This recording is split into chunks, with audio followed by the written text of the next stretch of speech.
Hey.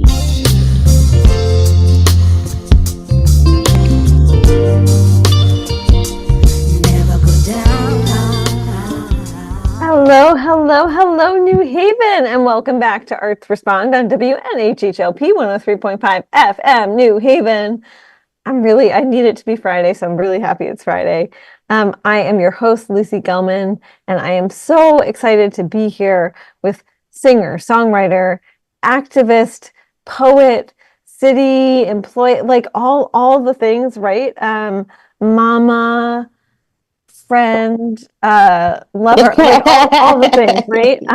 Thabisa Rich, and we are so excited to be here and talking about many things, including two new singles, Ilolo and Ideke Lamanzi. That's right. And I'm super excited to get into that and also talk about just like how you've been. I think for folks who know you maybe in the capacity in your city of New Haven capacity, don't always get to take a step back and recognize that your art is sort of what has rooted you in New Haven.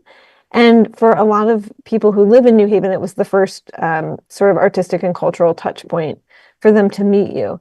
And so I'm wondering if we can talk a little bit about just how your relationship with the city has evolved, because I do think that that is part and parcel of these two singles making their way out into the world.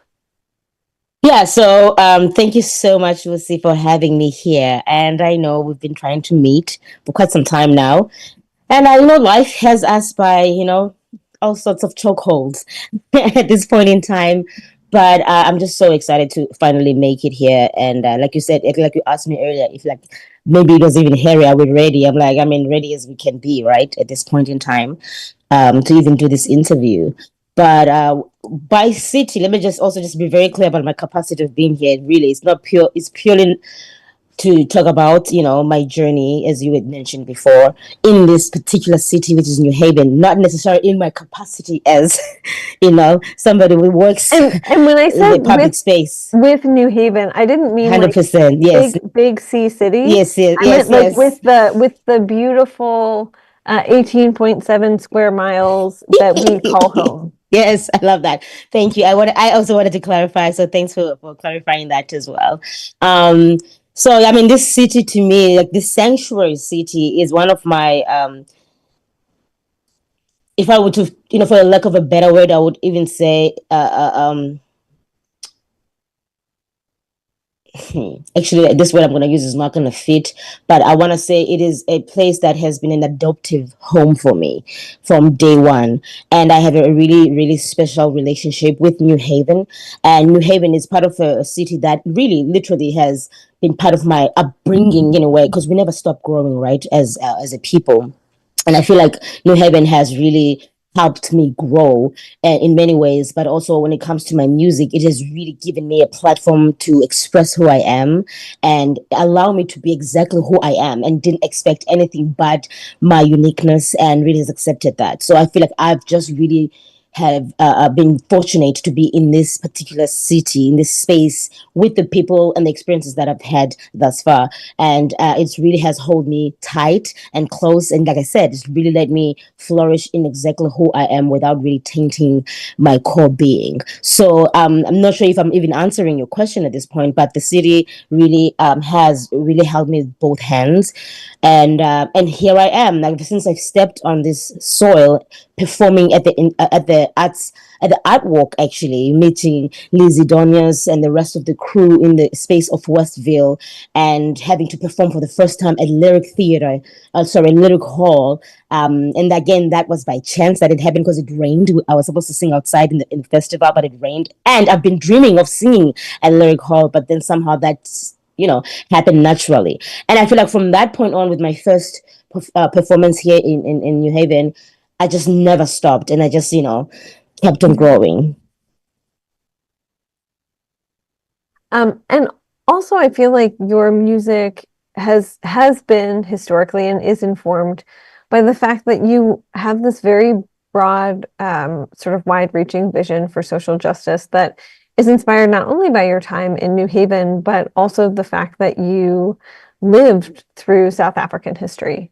Hmm. Um, and so I'm wondering if you can talk a little bit about how that informs, and continues to inform your music, because we are living in a wild world, my friend, right now. Absolutely. Oh, absolutely. I mean, that's very true. Like, I almost want to say that my growth and my upcoming and just really evolving in life has been also a discovery for me. I haven't always been this person. Okay, so like that, just I just have to put that out there. I haven't always been that person who really feels and comprehends the things that really affect people that are coming from spaces that are economically oppressed, and also racially as well, and all the other ways that are really harmful to our experience as humanity, as humans.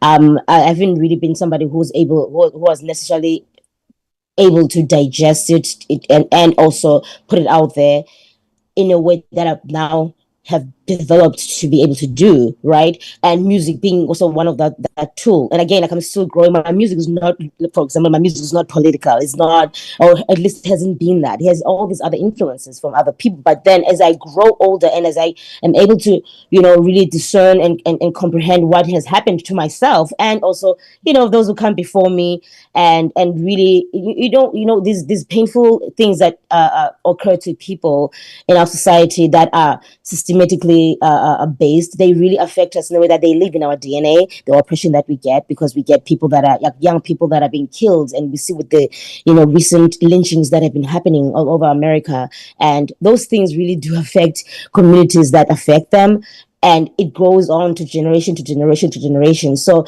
being somebody who comes from South Africa that has lived through apartheid, whether maybe so one can say, you were never affected as maybe my father or my grandfather was affected, but it's like, but I grew up in that time. So people forget that South Africa is still very young. It's a very young democracy, and by the time that even Nelson Mandela got out of prison, it was pretty much anything in like 1994, if I'm not mistaken. Like it's just very, it's now, it's not that long time ago. It's in the 90s, and then even when he was out there, we were still struggling to get their freedoms, and when those policies were being dismantled, it took a while for them to completely be able to feel like you are safe you are safe when you are in spaces that has other folks that were living and occupying South Africa, right?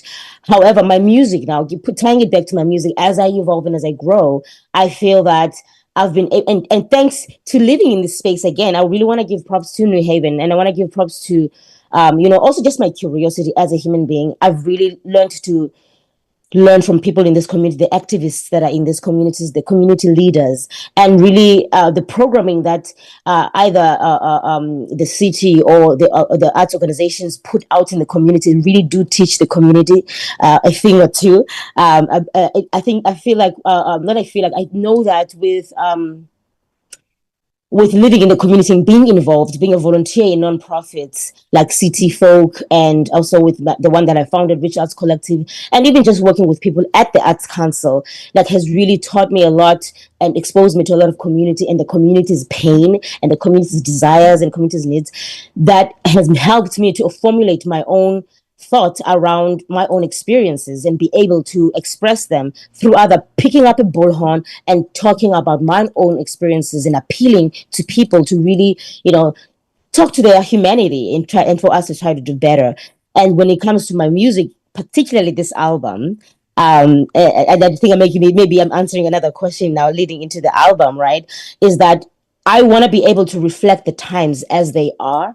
And as Nina Simone has said so too, like that is our duty as artists. And I want to be able to do that with this a full body of work. And I will tell you this now, it is a very challenging thing to do, because it's really making me reach deep down, and it's also really a piece of work that I want to be something that heals me, as I feel very broken. I feel very broken and disoriented, and in an unfamiliar space, in unfamiliar territory.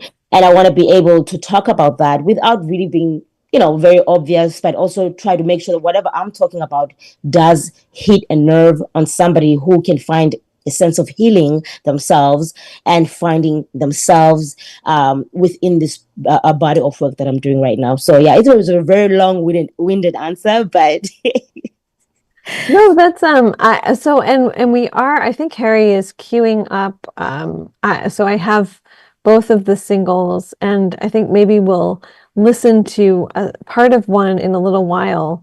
But also I wanted to ask, we're in this moment, right? And you have been like creating work, as you said, this is your third album, so this is not um in some ways it's new because every creative output is new, and in some mhm. ways this is not your first rodeo, right?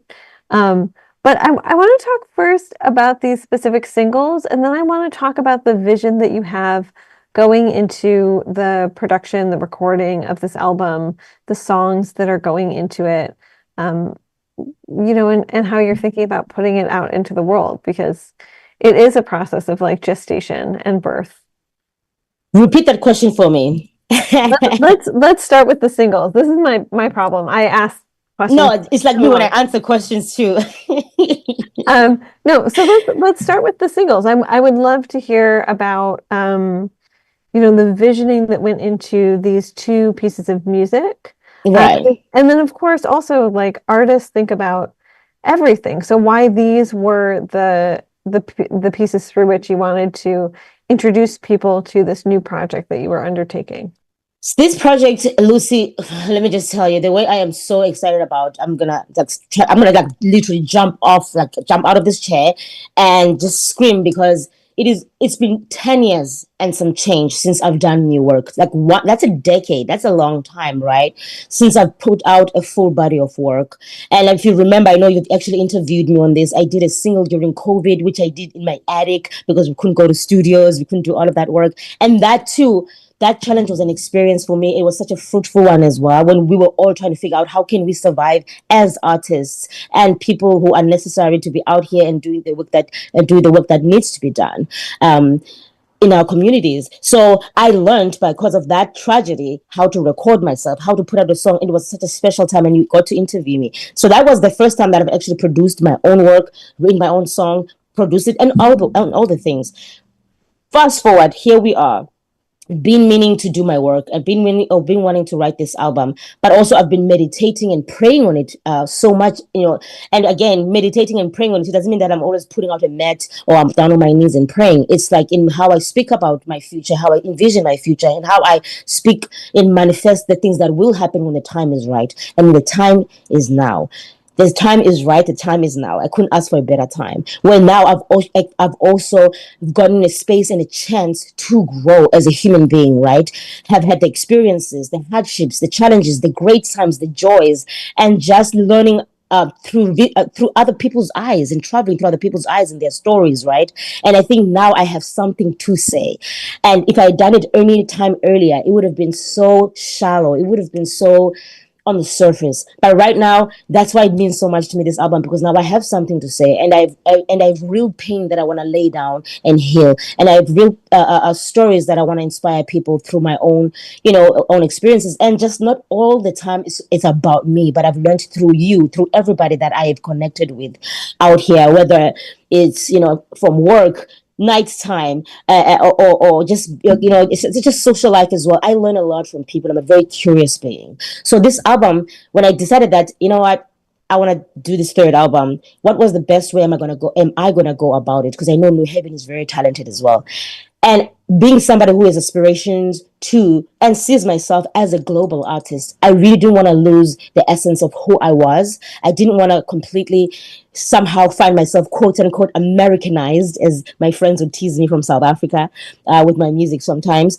However, I wanted to connect it to people that are in South Africa, that understand my sound, that understand the rhythm, that understand the heartbeat of our music, and at the same time, the experiences that I've had here in my adoptive home. I wanted to also, sort of have a fusion of those experiences. So I'm working with two producers from a recording studio called It Sounds Fresh. They are incredibly talented. It Sounds Fresh is a recording studio, and it really supports people in its own community in Port Elizabeth. That's where I was born, but it's called now Gqeberha.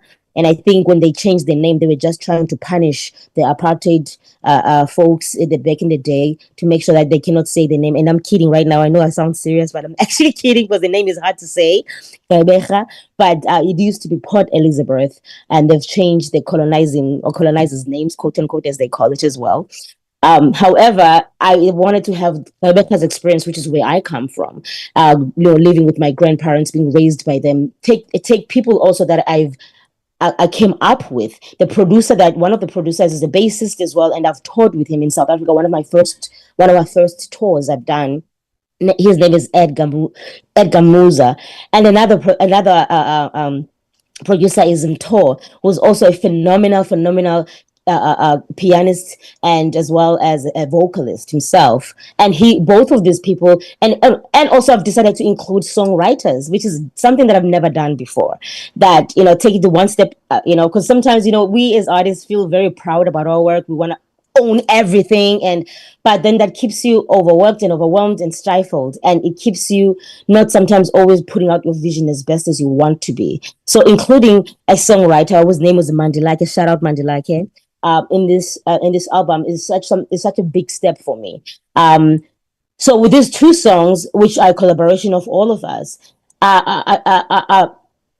a part of wanting to talk about love. At the same time, another song, which is Idikela Manzi, is a song that I wanted to put out there for the fact that we are grieving, for the fact that I'm grieving myself, I'm grieving my life changes, I'm grieving what's happening in the world, I'm grieving my community, I'm grieving friendships that I've lost, and friendships that I've had to let go. I'm grieving so much, and it's way deeper than myself, and I feel like when I was thinking about putting out a single, I couldn't quite put out Ilolo only, which was going to be the original single I was going to put. And Ilolo is a beautiful love a song that talks about somebody who is a reclusive, somebody who is looking for love and wants to know how it feels to be in love and have some people know a little bit more about how it feels to be in love, and others, can only hope at this point in time. It's a story about those kind of people that want to be in love,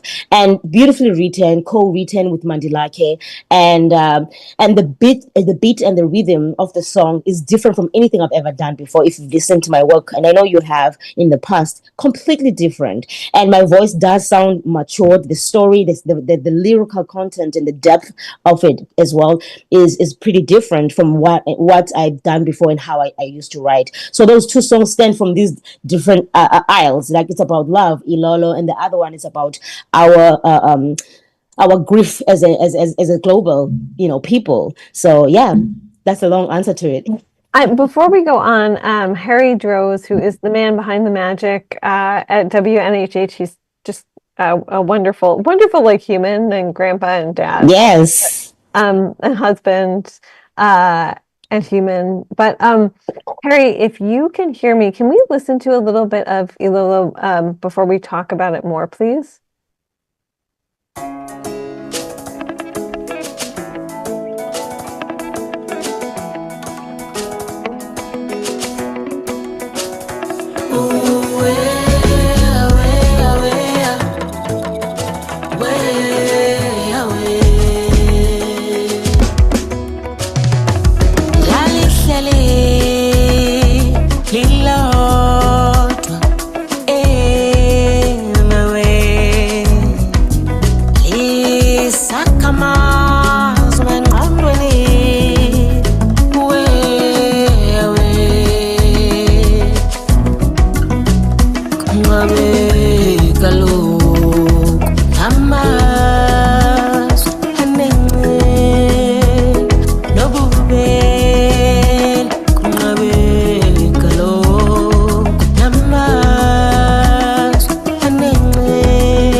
Yes.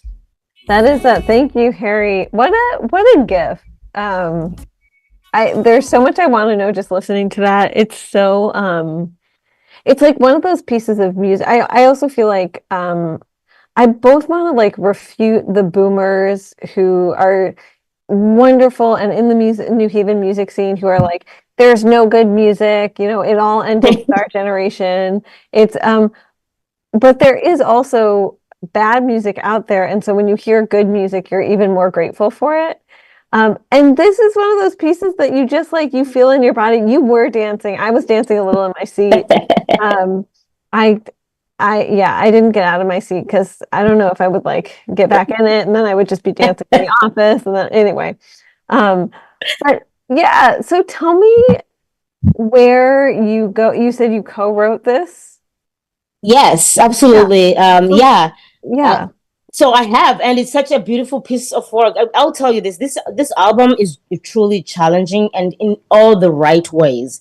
In a sense that it's challenging me to dig a little bit deeper and not just keep it at like repetitive songs where I'm just accommodating easiness only. But I want to actually go deeper and say things that actually matter, even if I'm singing just about love and the joy of it, right? Um, and one of those co-songwriters actually is that has that kind of depth, sorry, that depth that I'm looking for in order for us to balance each other out, and he's really able to interpret what I want to say and what I want to do. But so this song, like the producers, for example, like they said, Tabs, we want to make sure that you show that you have evolved. We want you to make sure understand that you need to move from, not that what you've done in the past is bad or anything like that, but we want to show you as the evolved human that you are in so many ways, because you have grown, you have learned so much, and you have gathered so much information in terms of just experiences and all of that. And we want to be able to relay that on the album. However, as your producers, allow us to give you the sound that we know you need for your vision, because we see you as a global artist and you're a world musician. We want to put you there. We don't want to make you regress. We just want to set you higher. So when I'm telling you this album is challenging, not just lyrically or melodically or any way, in any way that has to do with just me and vocally. Also, the sound is something that we are developing as we go. So this is one of our favorites so far. But I mean, so far the songs that are coming out of the studio are really cooking. I'm not just saying that, but they are. I'm so excited for this.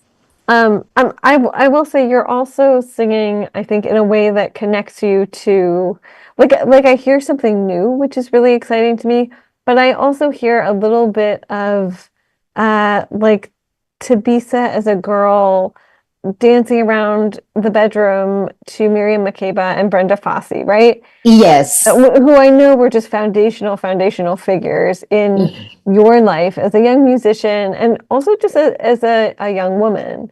And 100%. so I'm wondering if you can talk about the place you go to, like we're talking about in spirit or emotionally and also mentally Yeah.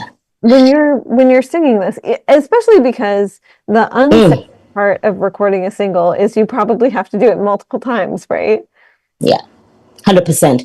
So when it's a really good question actually, Lucy, because just the entirety of the body of work, the body of work that I'm doing, including these singles, it is has been and it continues to be such a thoughtful process, because like I said, I don't want this album to feel shallow and feel like brushed just on the top, and just to give people sound without it being meaningful to me first. And almost this time around, I almost want to say, when I look at this as my first album, already I've done two albums. I was under an independent recording label in South Africa, but now I'm doing this independently with the help of my community through the GoFundMe, with the help of my community through the BT Clark Fund as well, through the assistance of even neighborhood music as well. So there are a lot of people that are invested in seeing me win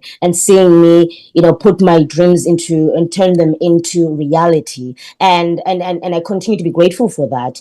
But I think that with these songs, when I'm writing them, I always keep in mind the people that raised me musically, which is what you said, Brenda Fassi, the Miriam Makebas, the Busim Shongos. There are just so many, including American musicians like Nina Simone's and Ella Fitzgerald and Billie Holiday. Oh my goodness. All of those musicians are people that in my house, my dad, make me listen to and all of that. So I tend to be grounded from those ancestors that have really raised me in that sense and that have given me the joy in music. So when I'm writing this album, I want to be able to touch in that child, like you were mentioning, that's inside of me, that has that purity and that sense of honesty and earnesty when I'm writing the songs. At the same time, I want to be able to show the rage because it is okay to show all parts of yourself. And I'm an artist, and as an artist, I do believe that we are not that shy to in a sense to expose the shadows in us, and we do that not just in our honor, but we do that in honor for other people. That's why people consume music, because they see themselves in our music, in our art, where they can see things that they themselves may not say or want to be said or seen, but through the songs they can connect in a deeper level and they can get healed, because we can tap into those little demons and demons that we have, and those shadows that we have, and put them out there. And when people listen to our songs, they can really feel like they can feel like we are really talking about their life and human experiences as well. So yeah, I mean, yeah, that's what it is. I really want to get into it. I want to be true, I want to be honest, and I want to keep it as authentic as I possibly can, because what else can I do, right? I also want to talk. We'll talk about grief as we get into the other single, but I also want to talk about the role of joy in this moment, because I balance, like, constantly in my own mind or in my own heart. I sort of battle this, like, this feeling that joy is frivolous, Mm. with this feeling that joy is absolutely necessary, because without it, we can't go on and we can't exist. And I think a lot about the Mary Oliver quote, joy is not meant to be a crumb. Mm. So, like, when you see it, grab it. And so I'm wondering if you can talk about just channeling that, and also creating it and putting it out into the world. Oh Um, my gosh, yeah. yeah. So yeah, I mean, where can I begin? We all know this, and I know you know this very well, that we are feeling less and less and less and less and less joyful with everything that's happening to our communities in our lives. And it really, I feel like as a global people, and as just all the communities all around us, we feel very almost baffled, is a lack of a better word and expression, about the way and the state that we are in, and how much there's so much negativity, so much pain, so much hurt. And it's sometimes so hard to find that joy, and we feel guilty when we try to explore a little bit of joy, take a little breather, take a little break. We feel guilty. I know this from my own experience, when I want to unplug, when I just want to really have fun and just have joy, and be that girl that just wants to mind nothing but laughters and just giggles and nothing much and nothing more. But then I think it's very important for myself, and for everybody else that's out there, to really fill our cups, fill our cups, because otherwise we'll deplete. We have to not lose ourselves in this process, and by process I mean in everything that's happening to us, because everything that's happening is happening to us. We are affected one way or another in different scales, and we just have to really continue to gather as a community, to go back and realize how our ancestors used to gather and celebrate themselves. I mean, I've got a couple of friends, and I'm gonna like friends of mine that will do drum circles every Thursday or every other Thursday. Attend those things in your community. You've got other organizations that have puppet shows, that they host puppet shows for our children, and even for us, because they talk about real issues that happen. But I think, again, as they are artists reflecting the times, but we gotta go to those concerts. We gotta go to Long Wharf Theater to see those shows. We gotta go to Yale to watch those shows. Like, we gotta find means and ways to celebrate the art, to celebrate who we are, to see life being mimicked even on a better and a happier side through these artistic ways and platforms, right? So, and for me, I really, at this point in time, I find it's hard to, I will admit that, but I find joy right this moment by making new community and really trying to find myself and how I'm evolving and how I am also, like I said before, traveling through other people's stories that I've just recently met, and I'm finding joy in those ways. And sometimes a nap can go a long way. It can bring you. Sometimes a nap can go a long way, and that could be that joy as well. So yeah. And I hope that in this album I'll be able to reflect some joy. It's not going to be all gloomy and sad and reflective only of the harsh times. It will be reflective of who we are, because we are all the things, including happiness and joy. Do you also feel like you derive joy from, like, how do I want to say this? Does the process of creation, does it still give you joy? Because I know some artists, like, in a Yeah. process like this, it becomes so intense that by the midpoint or by the end point, they feel that it has been sapped of all of its joy. And like they are no longer happy pursuing the thing that they went into this for in the first place.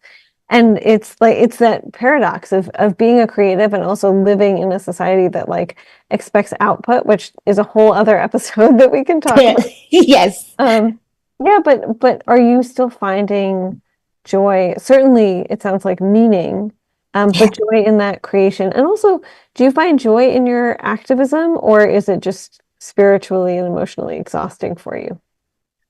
Yes. It is something. So I'm very fortunate to be in my nature, blessed with such a chippy chirpy happy soul, and it almost is a gift. And my name, it even lies in my name somehow, as well as being Thabisa. Some can call it joy, some can call me joy because of my name, but in the true essence of the name is, kind of a command saying that make others happy. And but I already am fortunate to follow my name, where I almost naturally possess that joy. And that's why sometimes, even when I don't feel it, but when sometimes, like now, it is not like even this interview, didn't feel like I could do it, right? I felt like I could skip it, because if I want to sit in my depression, I want to sit into my sadness, and I want to sit into I want to sit in this abyss that we're all in. And but somehow when I do anything that has to do with art, it actually reactivates me. Like, for example, this entire week I was not feeling well, like physically I was not okay, feeling anxious, feeling sick. I didn't understand what was happening in my body, and I think maybe also contribution to that excuse me, contributing to that had to do with a lot of things that's happening in the world, with ICE going door to door, abusing our community members and all of that. And being an immigrant in this place right now is a really scary place for me and for a whole lot of communities and families and children in this community. So it's very difficult to access that joy.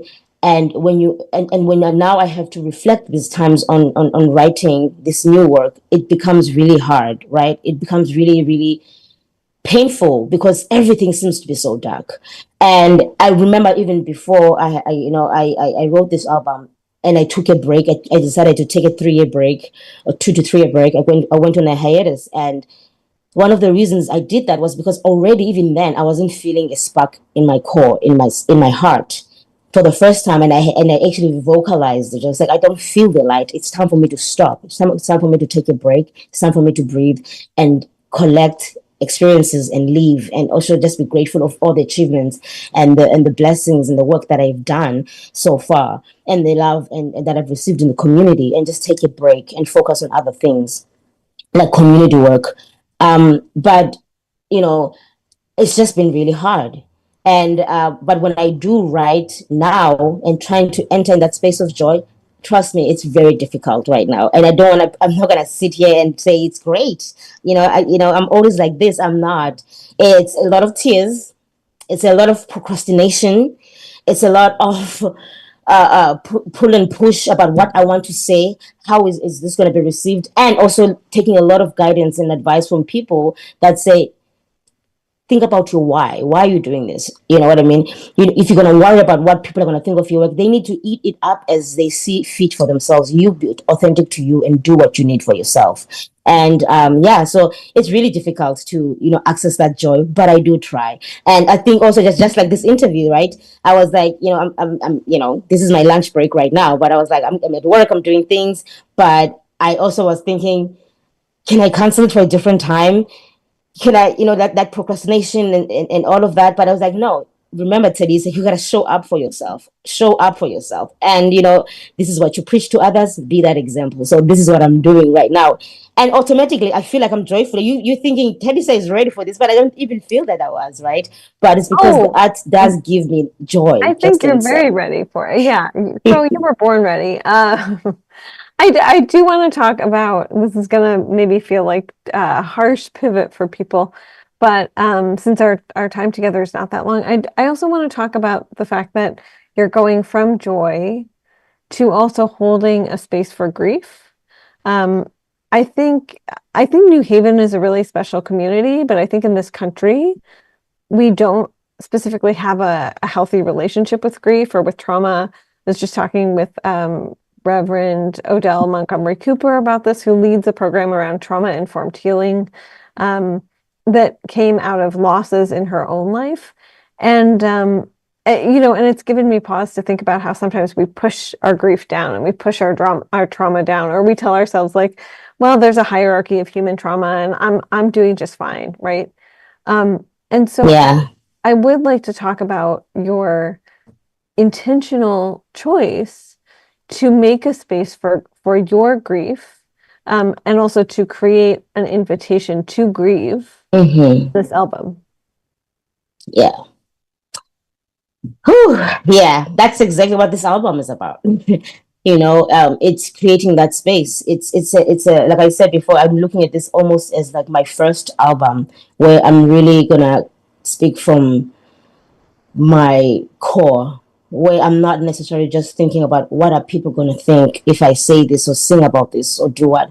I want to tell people about my experiences. I want to tell people about my pain. I want people to be healed as I am finding and creating work that will be sort of my mantra as well, in terms of I mean, as you know, I do live to some degree a public life, as much as I'm private, but I do live a public life sometimes, which can be very difficult as well to separate from my personal life when you are an artist and when you are an activist. But it comes being that person who has to or who does put themselves out there like that comes a cost, and sometimes the actions that we take for the better good of our community and our humanity can cost us a lot. And I'm not just talking about this from my own from my own experience, but I'm talking about it. I'm saying it from also seeing other people in this country and this community suffer the same quote unquote consequences of the stifleness of the oppressive systems that we live around. And it really harms people around. It harms people's way of life and triggers and traumas people and sets back a lot of people in so many big ways, and it turns people's lives around. I want to be able to talk about my own experience in that sense, but also I want to be able to feel that people, because I am purging, I want to be able to purge my heart. I want to be able to weep, and I want to be okay with it. I want to actually be guttural, angry, and raw, and be okay about it. I want to be, again, known for somebody who's always been this joyful person in my music, have that element as well, because I'm still that person. But also, I want to give myself permission to slow down my music, not to rush it to anything. I'm not trying to make people dance and twerk only sometimes, but I'm not trying to just do that. I want people to actually sit down. I want people to breathe. I want people to hear. I want people to question and be curious and lean into the music, musically and also lyrically, even if they don't understand it. I want in this album, I have, like, for example, the song Idigela Manzi has Arabic in it. I put Arabic in because I'm leaning into my own curiosity. I'm leaning into my own love of languages as well. I don't speak Arabic, but I know I know this album. There's going to be Arabic. There's going to be English. There's going to be Xhosa. There's going to be Hebrew, and a bit of Spanish. All those languages. I know they are going to be in this album. And again, because of I want to give homage to us as humans, that we are so diverse in the way we speak language wise, but also in the experiences. But at the same time, we have so much in common, like again, the joy is something that we all want and strive for, and the grief and the anger is things that we have, but other people can't access it because they've been told to stifle it. It's not a good look. Don't do that. But I want to say it's okay. Be angry. You have a right to be angry, especially when humanity is attacked, especially when the integrity and the core of who we are and the values are being attacked.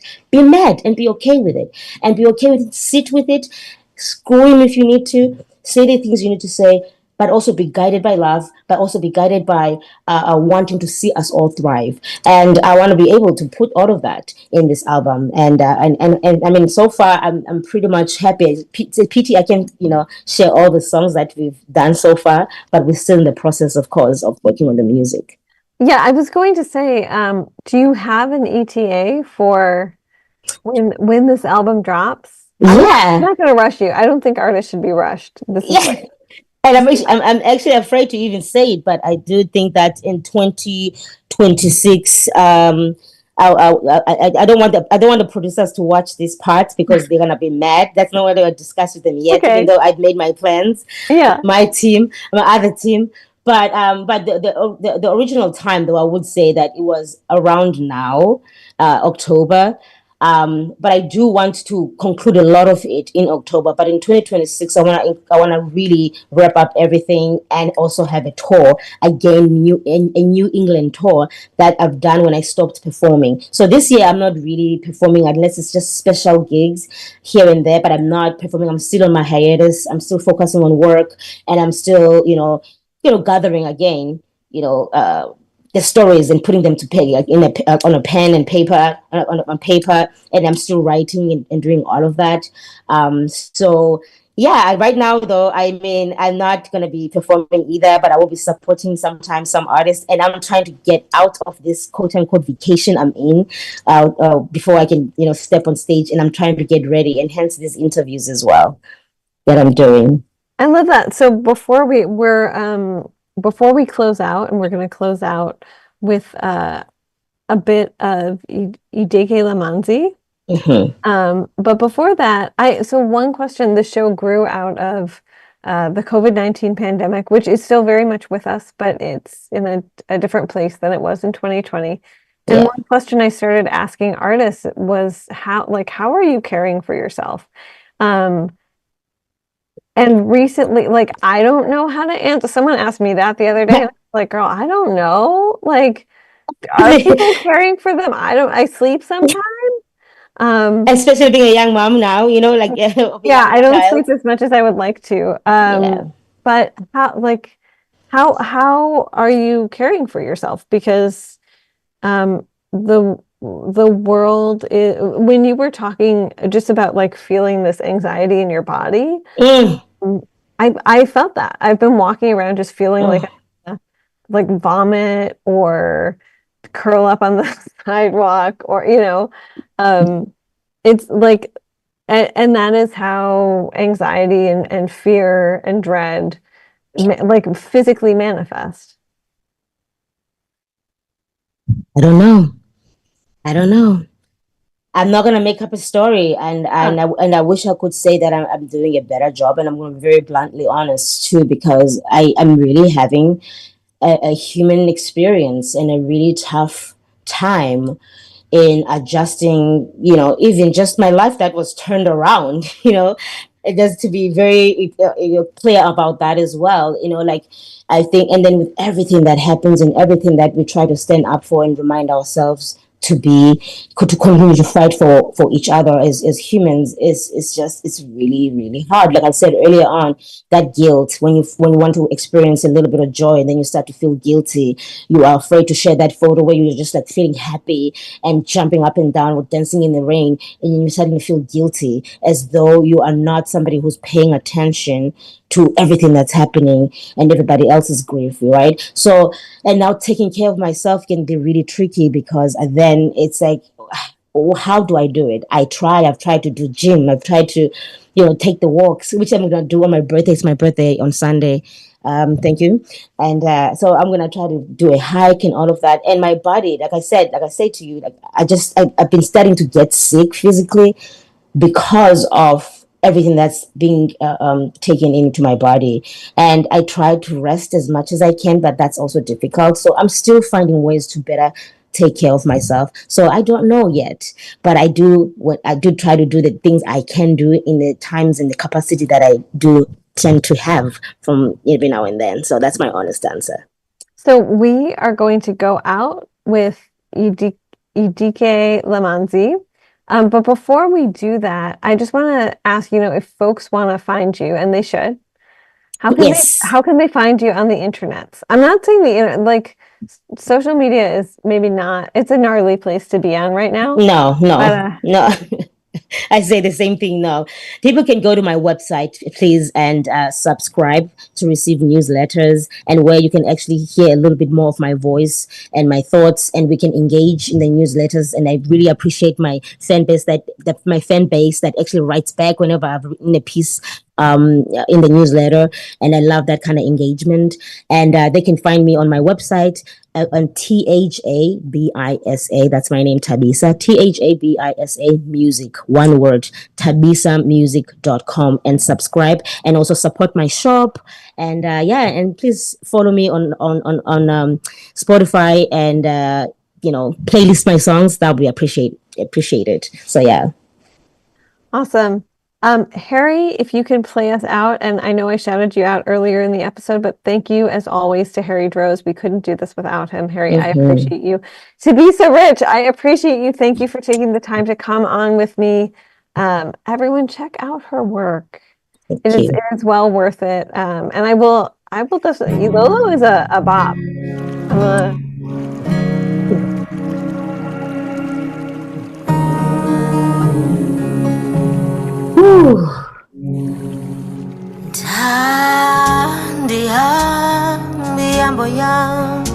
And I arrived at a place where hunger's written on every face.